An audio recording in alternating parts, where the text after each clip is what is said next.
What's up? Yeah, I'm back again with another Steelers video.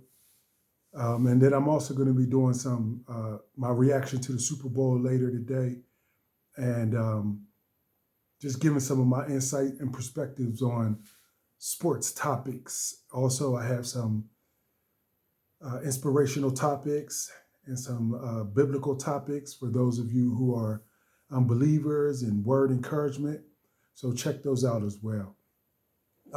There's a lot that's transpired since my last video, from the topic of, Russell Wilson and his discrepancies with Arthur Smith, and once again the whole George Pickens thing again is still brewing, whether or not they should keep him, whether or not in Art Rooney's interview, whether or not he specifically gave an indication if the Steelers were going to trade George Pickens away. Some of the things that the Steelers need to upgrade the football team and improve. And so I just want to talk today. One of the things that I want to talk about is this Russell Wilson, Arthur Smith debate, and whether or not there's credence to it, and whether or not I prefer Justin Fields or Russell Wilson. And sometimes my views may change after listening to certain sports analysts and sports commentators on whether or not, who should we keep, who should we bring back, what's the benefits of one versus the other one, who offers the bigger upside, whether or not one of the others is a quarterback of the future, and things of that nature. So, first of all, I want to talk about this Arthur Smith, Russell Wilson beef. Now, Russell Wilson, or a source from Russell Wilson's camp, has said that Arthur Smith prohibited him after the Cincinnati game, which was his best game and the best offensive output of the season, that he strongly advised against or prohibited him or dissuaded him, whatever the word you want to use. He didn't want him making audibles at the line of scrimmage and changing the play.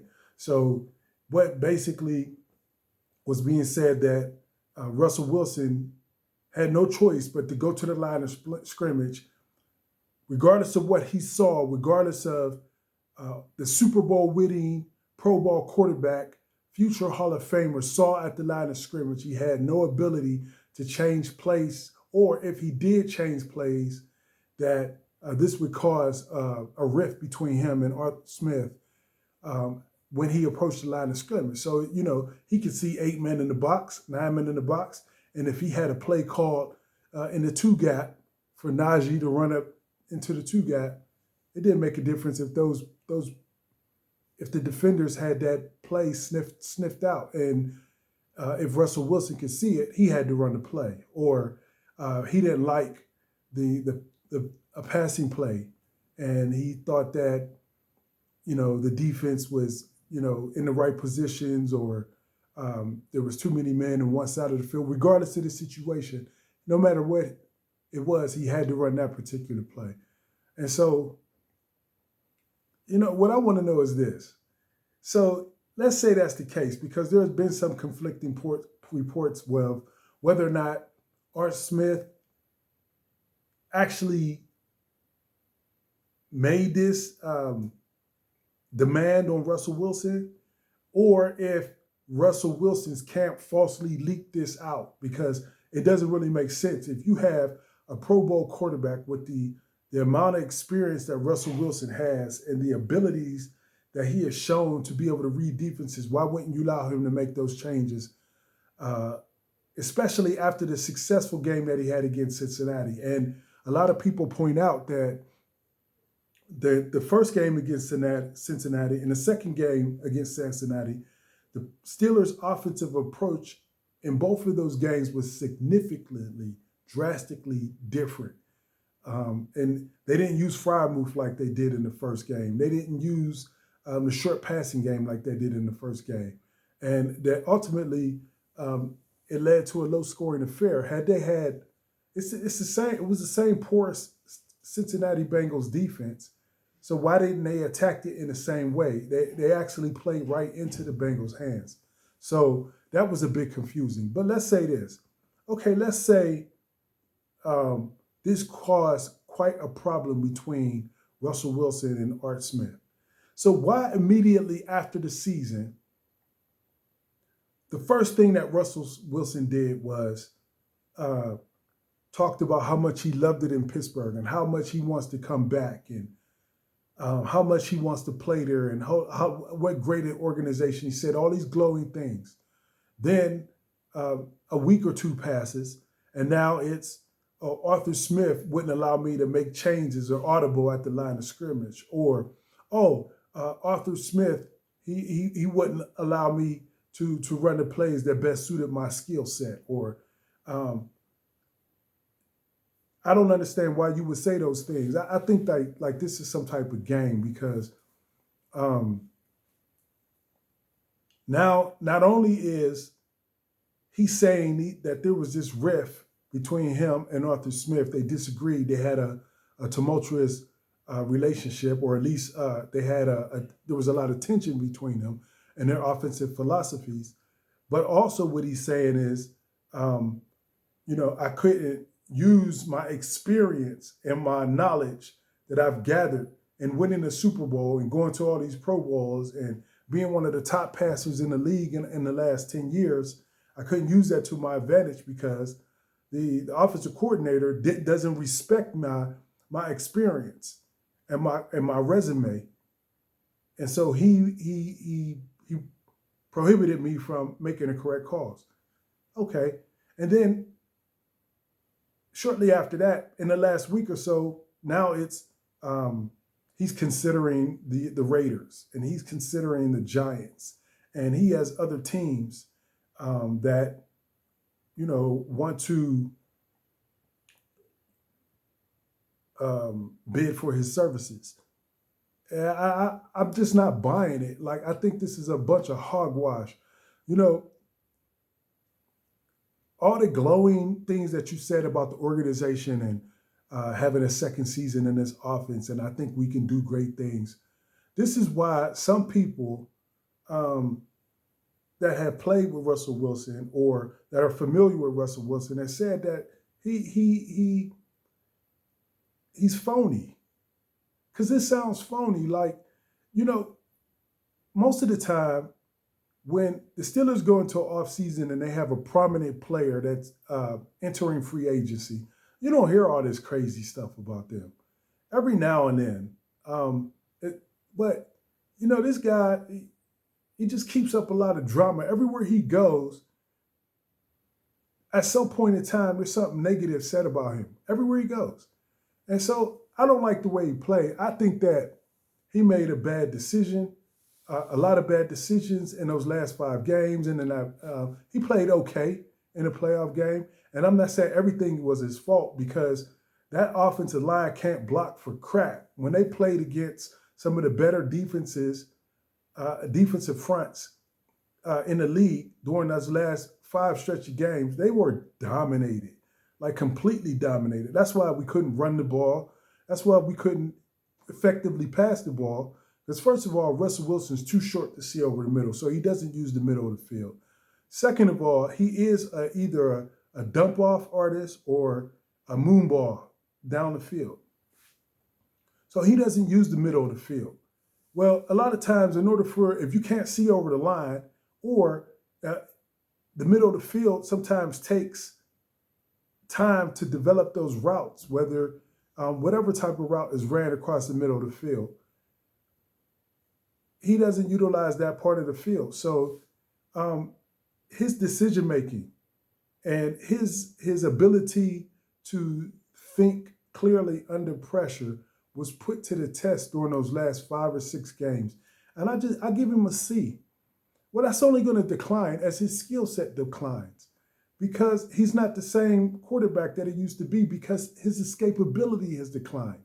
He can't get outside the pocket like he used to and buy time to make the big play. And he's always looking for the big play instead of making the correct play sometimes.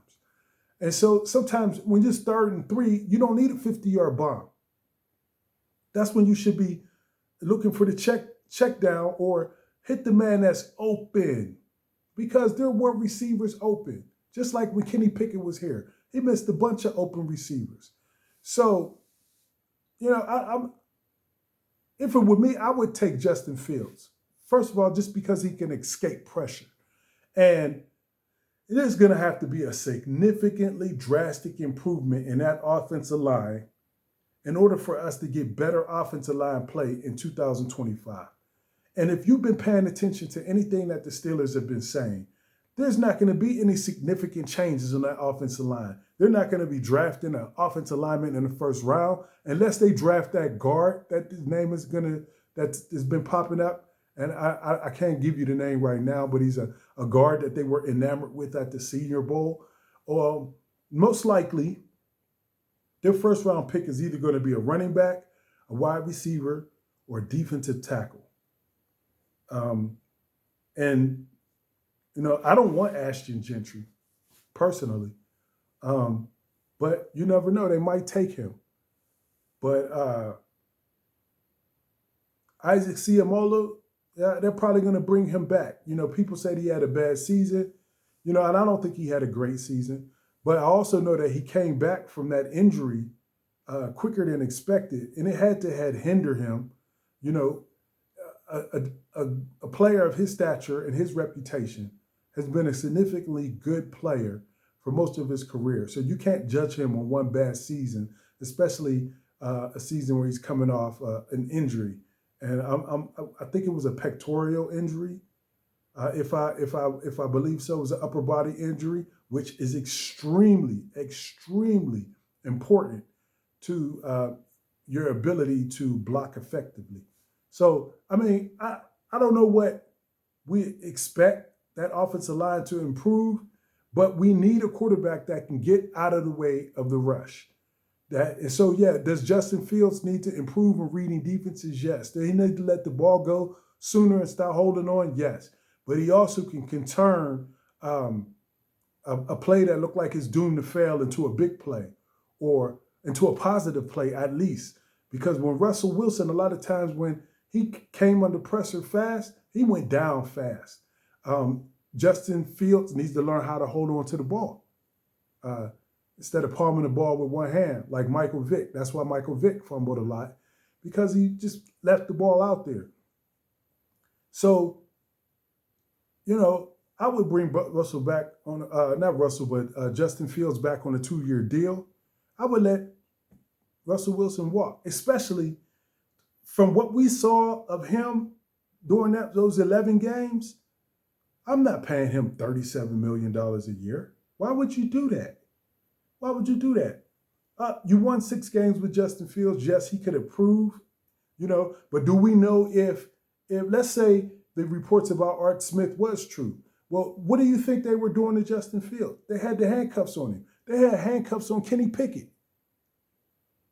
They had handcuffs on him. They had handcuffs on Mitch Trubisky. So, a lot of our problems is our coaching. Mike Tomlin and his coaching staff seems to think this is 1958 or something, where you could run the wing T offense or put 5 tight ends on the field. Come on, man.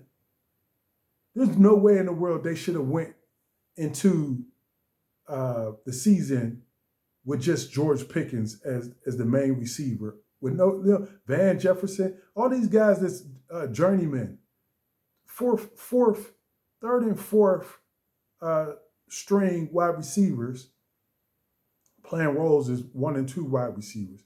And to be honest with you, from what I've saw, Calvin Austin should have been in the game more than Van Jefferson, except for the fact that Van Jefferson's a better blocker. Calvin Austin's too small to block. So I wouldn't expect any significant upgrade on the line through the draft or through free agency. The only thing that I could say is maybe bring James Daniel back, depending on what he may want, what he may not want. But I wouldn't expect too much of a significant upgrade. So you're going to need a quarterback that can escape that rush. And the truth of the matter is, Russell Wilson can't get out the way. He can't get out the way. So, you you can say what you want about Justin Fields, but I don't think either one of these quarterbacks is going to take us to the promised land anytime soon. I put my money on Justin Fields because he has an opportunity to grow.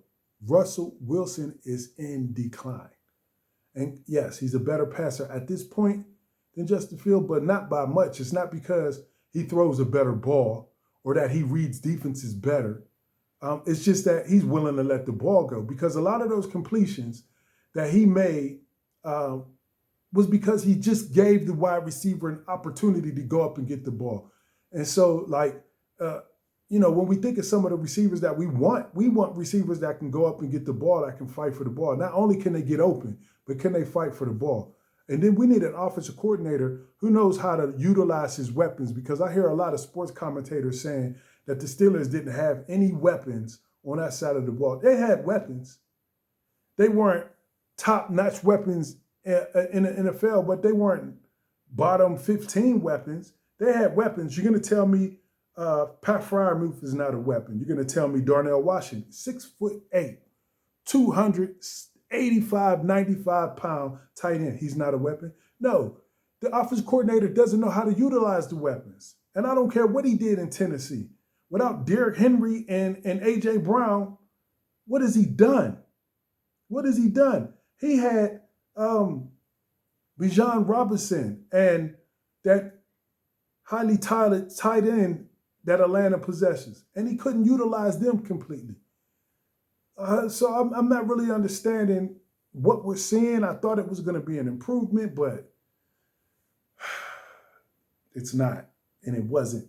And we got mediocre production out of our offense, and we only the only really truly games where our offense exploded was against bad teams, and a lot of times, even if those teams had good defenses, we didn't begin to score on them until later in the game, where they're wore down, just like our defense was wore down.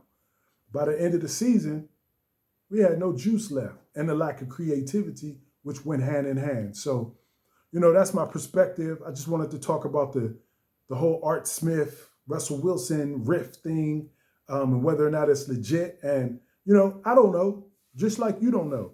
But, if Russell Wilson really felt that way, he sure talked glowingly about Pittsburgh when he first came out. And now all of a sudden, they wouldn't let me do this. I didn't feel comfortable doing this, blah, blah, blah. So, I don't understand.